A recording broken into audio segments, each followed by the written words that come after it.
சென்னை வியாசர்பாடியில் தண்டவாளத்திற்கு மேலே செல்லும் உயரழுத்த மின் கம்பியில் சிக்கிய பட்டத்தை சரக்கு ரயிலின் மீது ஏறி எடுக்க முயன்ற இமானுவேல் என்ற 12 வயது சிறுவன் மின்சாரம் தாக்கி படுகாயமடைந்தார். நண்பனுடன் சேர்ந்து பட்டம் விட்டு விளையாடிய போது ரயில்வே மின்கம்பியில் சிக்கிய பட்டத்தை சிறுவன் ஆபத்தை உணராமல் எடுக்க முயன்றதே இச்சம்பவத்திற்கு காரணம் என்று போலீசார் தெரிவித்தனர். உடலில் 55% தீக்காயமடைந்த சிறுவன் இமானுவேலுக்கு கீழ்ப்பாக்கம் அரசு மருத்துவமனையில் தீவிர சிகிச்சை அளிக்கப்பட்டு வருகிறது.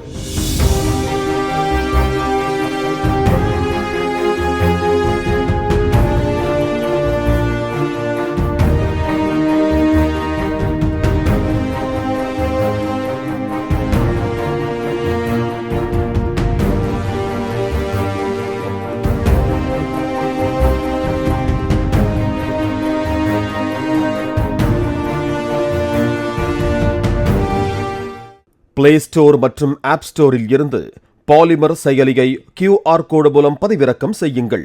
செய்திகளை உடனுக்குடன் பெறுங்கள்.